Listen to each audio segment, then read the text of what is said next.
రాగి చాకోస్ ఎలా తయారు చేసుకోవాలో చూడబోతున్నాం. ఇది పిల్లలకి, ముసలివారికి, గర్భవతులకు కూడా మరి ఎక్కువ కాల్షియం ఉండే రాగి పిండిని తీసుకుని దాంతో చాకోస్ చేసుకోబోతున్నాం.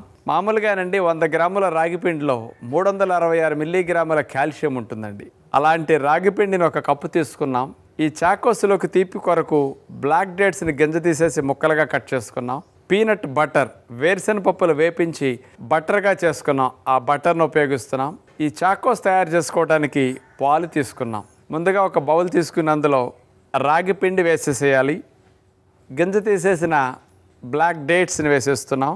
ఇందులో పీనట్ బటర్, ఈ మూడింటిని చేయి పెట్టేసి బాగా పిండి కలపాలి. కలిపేటప్పుడు పాలు పోస్తూ కలుపుకోవాలి.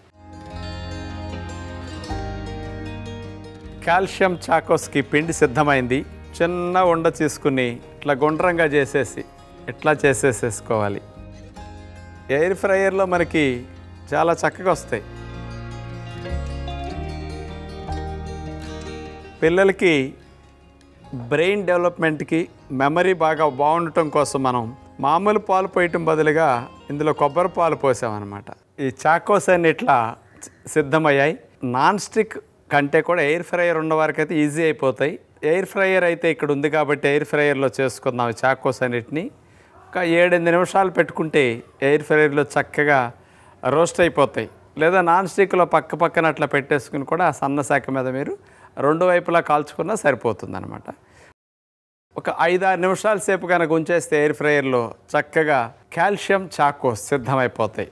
రాగి చాకోస్ అంటే ఇట్లా ఉంచేసుకుని ఎయిర్ టైట్ కవర్స్లో కానీ లేకపోతే డబ్బాల్లో కానీ పెట్టేసుకుంటే ఎప్పుడన్నా పిల్లలకి, ముసలివారికి ఎప్పుడన్నా పాలల్లో ఇట్లాంటివి మనం కావాల్సినట్టు ఒక 10-20 వేసేసుకుంటే వేడివేడి పాలలు వేసుకునేసరికి నాని మెత్తబడితే కాస్త నములుతూ ఆ పాలను తీసుకుంటుంటే పాలల్లో కాల్షియం మరియు చాకోస్లో ఉన్న కాల్షియం మంచి టేస్ట్, పిల్లలు బాగా ఎంజాయ్ చేస్తూ ఈ చాకోస్ని కూడా స్పెషల్గా తీసుకుంటారనమాట. అందుకని ఎముక పుష్టికి, దారుఢ్యానికి ఇలాంటి కాల్షియం చాకోస్, రాగి చాకోస్ చేసి పెట్టుకోండి.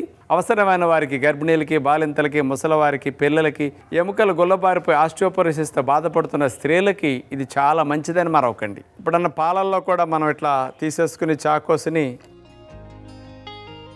అలా వేసేసుకుని సరిపోతాయి. ఎప్పుడన్నా బ్రేక్ఫాస్ట్ తయారు చేసుకోవడానికి సమయం లేనప్పుడు ఇలా పాలు తీసుకుని చాకోస్ని రెడీగా ఇంట్లో ఉంచుకున్న వారు వేసేసుకుని కనుక తీసేసుకుంటే చాలా బాగుంటుంది.